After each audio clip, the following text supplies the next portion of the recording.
Hey everybody, this is Grace, and hopefully, this is take 2 of this part. Hopefully I can get through it without having a coughing sneezing fit from allergies. But I wanted to give a little update on videos that I haven't made public yet.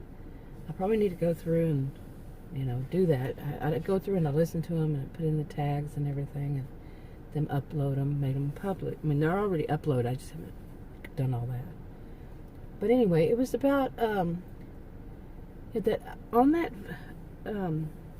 Facebook group, and I put that Facebook. Sorry, I put up that I had symptoms back. That was back in October, and symptoms again. Now I think I actually had COVID starting back in January, early February, somewhere around there. There weren't the tests and all that back then, and then the antibody test and all that. But I'm one that has what I call rolling symptoms. They call them, long haulers. Mine was mild, very mild. It always has been. Back in October, I started having symptoms again, and they were very mild. And I had a little bit of fever, but I also had like a paper cut thin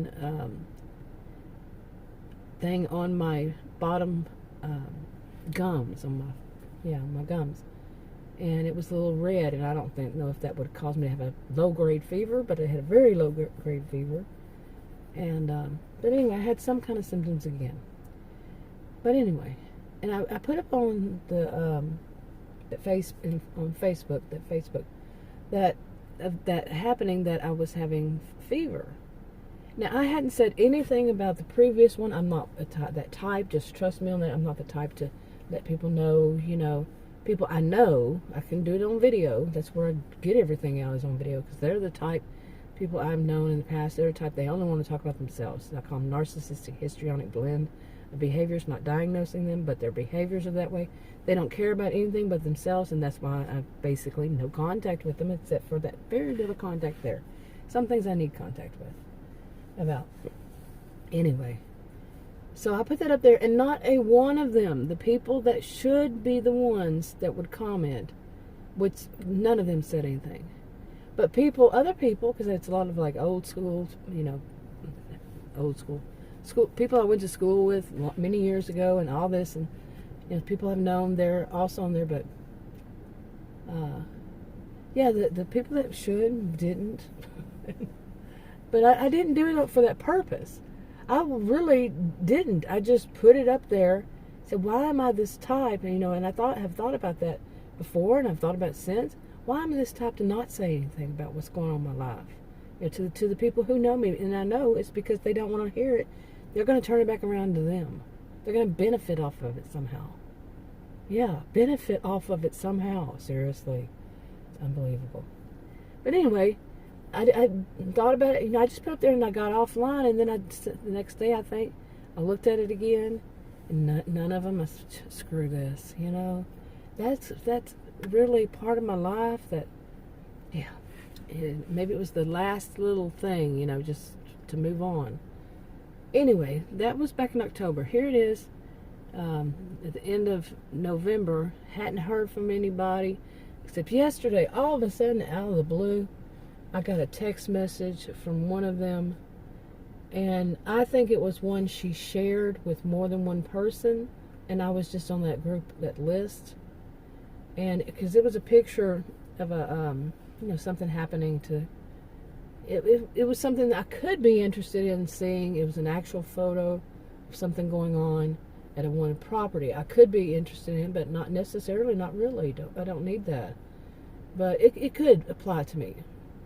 And then right after that, I got another text, how are you doing? Happy Thanksgiving. This kind of thing. And I'd thought about responding right away. I said, no, wait a minute. And I'm glad I did, because I really started thinking, this is one of those, and it's kind of easy to forget, when there's very low contact for, 12 years? No, not 12 years. For 8 years. Very low contact, that I went no contact. with some people because of this kind of thing. Very low, like I said, mainly on Facebook, and or some text that says this is needed or something like that. Maybe one phone call every couple of years, because of some reason. But anyway, some big reason. But anyway, so I got that, and I said no, because this is one of the people who tries to benefit financially tries to benefit off of people like me, and would somehow turn it around to trying to benefit somehow.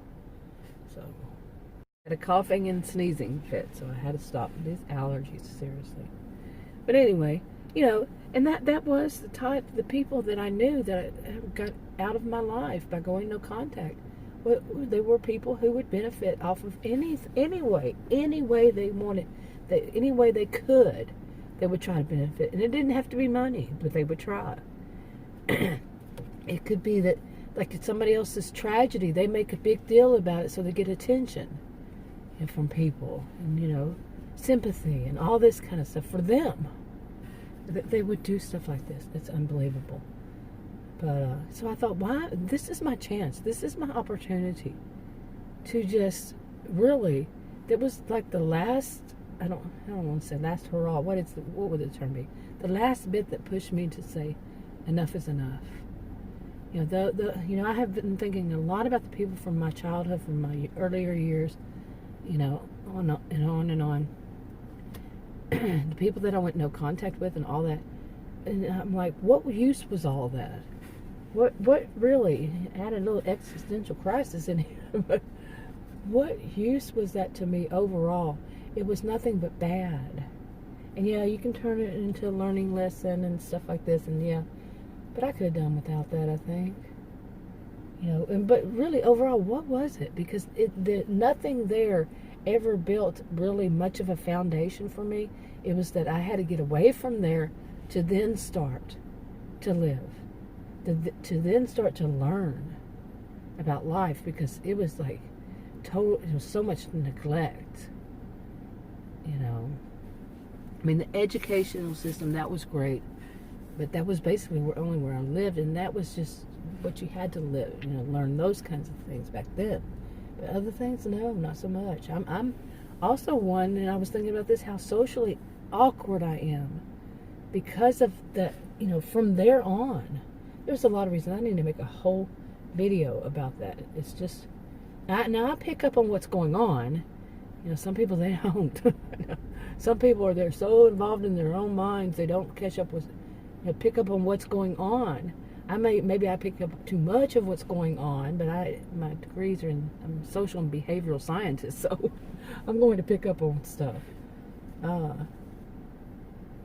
But other than that, I mean, I still am, well, because I had so many panic attacks. I had panic disorder, I had in the past, and they're just so socially awkward in that sense of being more like the wallflower. I was like that for a long time, and what was I talking about? Yeah. I definitely need to finish my caffeine this morning. Oh my goodness. But yeah, I've noticed that I'm kind of, I've known that for years, that being socially awkward, and now with this pandemic,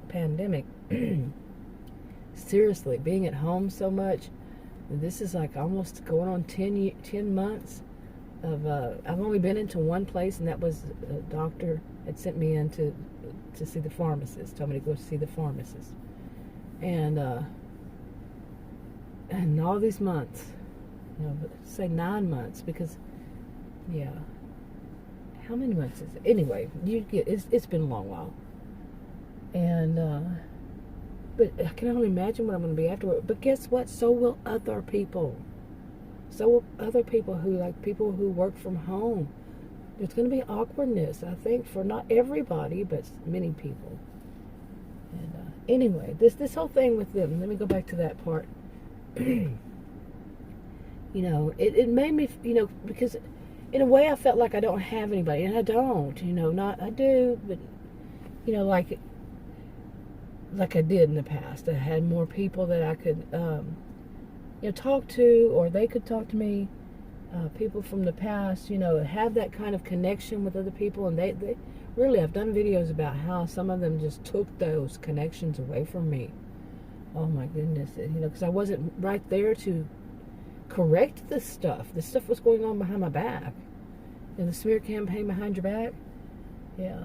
And anyway, but it's now it's feeling like when this pandemic's over, I really know that I have to start making new connections, with new to me people, and to find people who are looking for people like me, and I'm looking for people like them, not these people who are. It's all about them. It's a sharing thing. We share our lives. It's not all about your life. It's not all about my life. It's a shared thing. And wish me luck, because I tried before, and where I live right now, making new connections it's a big city. That's probably all I need to say. It's a big city. Yeah. But I have so long to move back to small towns. Not small, but maybe mid-sized town. And where people know one another. But, where would I trust? I don't know the places. I'm just going to pick some place on the map and say, oh, this is going to be good. It could wind up being a really bad town. Now I've looked online, done all that, but no. But anyway, the big city, too much. It's just too much distant people being, yeah. They don't know one another. I can go to stores and not know anybody except one store. One store, one grocery store. If they're still working there at this point after this pandemic. But yeah. Anyway, that's enough for now. I'll talk to you on another video.